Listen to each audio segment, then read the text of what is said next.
Ils recevront le poster. Sans vous, il n'y aurait pas de virage chez la 500. Je connais les gars. Je pas fait. Vous n'avez pas la même tenue? Ouais, non.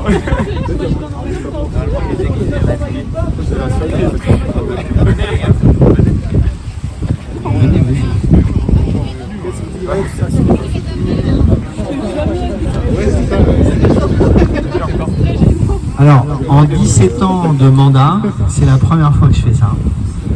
C'est une idée un peu originale. Et donc c'est pour ça qu'elle est bonne. Et c'est pour ça qu'on a eu envie de la faire vivre et de marquer le Remblai et le Chenal du Vendée Globe de l'empreinte de ce moment historique. Alors je peux être solennel, mais c'est vrai que c'est un clin d'œil vraiment sympathique, vraiment chaleureux, à un moment qui restera pour toujours gravé dans la mémoire, non pas seulement des amis de Sébastien Simon, non pas seulement de Sébastien Simon, mais des Sablés. Un moment de joie intense, un moment de communion où le slip était à la mode, où la marinière était à la mode et où le froid n'avait pas de prise sur les éléments.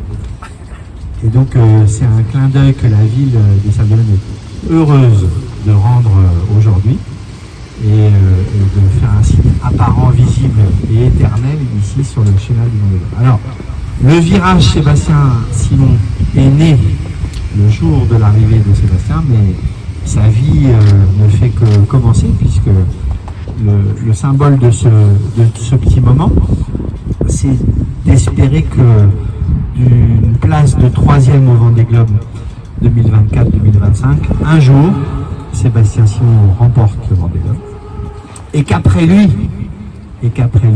de nombreux jeunes Sablais qui s'initient d'abord à l'optimisme, et à l'optimisme aussi on peut, au River, au Figaro, à la classe 40, à l'IMOCA, prennent la relève. C'est ça le clin d'œil, c'est ça le pari, c'est ça le rêve de la ville des Sables-d'Olonne, c'est de voir naître des vocations, des générations de marins qui croient en leurs rêves et qui se donnent les moyens de les accomplir. Et donc pour nous, avoir un Sablé formé au Sables-d'Olonne qui atteint ce niveau-là aujourd'hui, mais ce n'est que le début de l'aventure, avec l'ambiance que vous avez mise ici sur le bord du Chenal, ça donne envie, j'espère que ça donnera envie à d'autres. Et c'est un moyen de vous dire merci aussi pour ce bon moment de communion. Moi j'étais à quelques mètres de haut, un peu plus habillé, mais dans la même communion, dans la même ferveur, dans la même joie extraordinaire de ce moment incroyable. Donc merci beaucoup Sébastien pour la voie que tu ouvres et pour les espoirs que tu fais naître. Merci aux copains, au club et à tous ceux qui ont fait naître la légende de ce virage. Eh bien, merci beaucoup. Je sais pas quoi dire, mais merci à tous. En tout cas, c'est un joli clin d'œil. Merci à tous ceux qui étaient présents à l'arrivée du Vendée Globe. Merci à vous tous d'être là. Effectivement, ça a été un moment assez exceptionnel ce 17 janvier. De vous voir ici à l'arrivée tous en slip par moins de degrés à 7h du matin, c'était un moment incroyable et j'en garderai des belles images. Ce sera affiché en grand dans le hangar à côté de notre bateau. Voilà, ça me motivera pendant 4 ans et j'espère dans 3 ans et demi maintenant, bientôt vous revoir là, peut-être avec mieux qu'une 3e place, je l'espère. En tout cas, merci à tous, ça a été exceptionnel. Merci à toi Yannick, merci à la Ville des Sables pour ce petit clin d'œil et je pense que ce sera un bon spot aussi pour l'Ironman dans quelques mois. Voilà.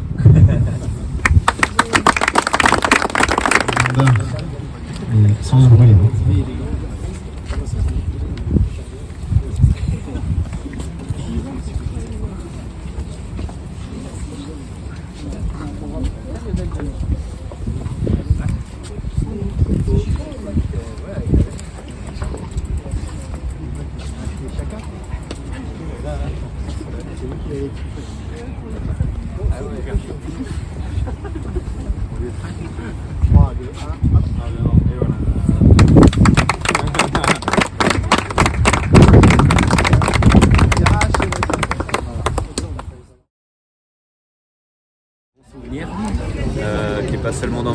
qui est aussi là, sur le chenal des Sables d'Olonne. C'est la balade ici que je faisais depuis que je suis tout petit avec mon père et ma grand-mère quand on venait en vacances aux Sables d'Olonne dans la maison que mon grand-père avait fait construire dans les années 60. Donc j'ai grandi ici et ce chenal je l'ai vu depuis, ça fait 35 ans que je le longe. Donc maintenant, y voir mon nom, c'est quelque chose d'assez exceptionnel. Il y avait tout le monde, hein. Il y avait la famille Dubreuil, il y avait les collaborateurs du groupe Dubreuil qui étaient au niveau du phare vert, il y avait mes copains qui s'étaient rassemblés ici, tous les sablés le long du chenal. Ça a été un souvenir exceptionnel et je pense que c'était la meilleure façon de fêter cette 3e position. Je ne m'attendais pas à un tel accueil et pour autant il a été magnifique, ça a été beaucoup de belles émotions et je vais m'en souvenir très très longtemps. Je le connais par cœur, je le fais même à la nage ce chenal, mais c'est toujours un moment exceptionnel. Je trouve qu'il a quelque chose de très particulier ce chenal. C'est un peu comme des gradins dans un stade de foot. On a la chance d'avoir ça ici au Sables d'Olonne. Donc à chaque fois c'est toujours avec beaucoup de plaisir que je vais naviguer en traversant ce chenal, que je cours le long du chenal, que il fait partie de ma carrière aussi. Donc c'est quelque chose d'exceptionnel. J'imagine c'est très motivant pour 2028 de voir ça. C'est super motivant, ouais. Et puis on est une bonne bande de copains et voilà, on essaie tout le temps de s'encourager les uns les autres, chacun avec nos objectifs. C'est vrai que le Vendée Globe pour moi c'est toute ma vie. Dans 4 ans il y en aura un prochain avec le groupe Dubreuil. J'ai déjà hâte et en même temps j'ai envie de profiter de ces 3 années et demie qui nous restent avant le prochain départ. Je pense que la préparation est tout aussi passionnante que la course. Mais évidemment je suis plus motivé que jamais et j'avais dit déjà, même avant de franchir la ligne d'arrivée, que j'avais envie de revenir 4 ans plus tard. Donc je suis prêt. Mentalement ça va très bien, physiquement fatigué. J'ai des fois du mal à me concentrer, j'ai des moments où j'ai vraiment envie de dormir dans la journée, beaucoup de mal à garder l'attention. Mais globalement ça va, physiquement c'est sûr que j'ai beaucoup perdu, en cardio, musculairement, etc. Mais petit à petit je me remets en forme. Et puis il va bien falloir parce que j'ai l'Ironman des Sables dans 3 mois et demi. Donc voilà. Complètement idiot, je regrette même un peu, mais bon, c'est mes copains qui se sont inscrits et qui m'ont défié, donc on s'était plus ou moins tapé dans la main avant. Maintenant, c'est sûr, maintenant que le Vendée Globe est fait et que l'échéance s'approche, je commence à me rendre compte un peu de l'engagement que ça va représenter. Mais bon, j'ai hâte, c'est un défi supplémentaire, j'aurais aimé peut-être le faire dans de meilleures conditions pour me préparer, mais ça fait partie du jeu et je pense que globalement le défi entre un Vendée Globe puis un Ironman la même année, c'est quelque chose d'exceptionnel. Donc je le fais sans prétention, juste pour me faire plaisir, essayer de encore explorer un petit peu mes limites. En tout cas, c'est sûr que c'est probablement la pire des préparations que je suis en train de faire. Ouais, je me prépare, j'arrive malgré tout avec le travail entre les week-ends, etc. et le soir à faire 15 heures de sport par semaine. Donc ça m'enlève encore un peu de sommeil aussi, mais oui, je m'y prépare sérieusement parce que c'est pas rien quand même d'enchaîner ces 3 disciplines. Pareil, c'est mon métier, c'est la course au large, c'est la préparation du projet avec le groupe Dubreuil, etc. C'est-à-dire que dès maintenant, là, tu travailles encore Oui, bien sûr, on a toujours un bateau quand même. Le bateau est en chantier actuellement, il faut faire le refit, donc le remettre en état, ça veut dire tout simplement coordonner tout le travail, tous les travaux avec l'équipe. Et puis commencer à préparer la saison suivante et puis on commence déjà à discuter des décisions qu'on prendra pour le Vendée Globe 2028.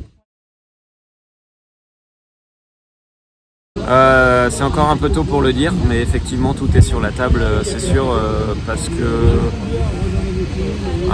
Paul-Henri l'avait déjà annoncé, le Vendée Globe 2028 ce ne sera pas avec ce bateau.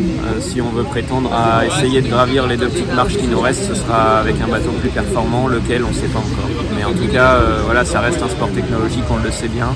Ça va toujours plus vite, tous les 4 ans on trouve des innovations. Donc aujourd'hui tout est sur la table et très prochainement on sera même de prendre une décision.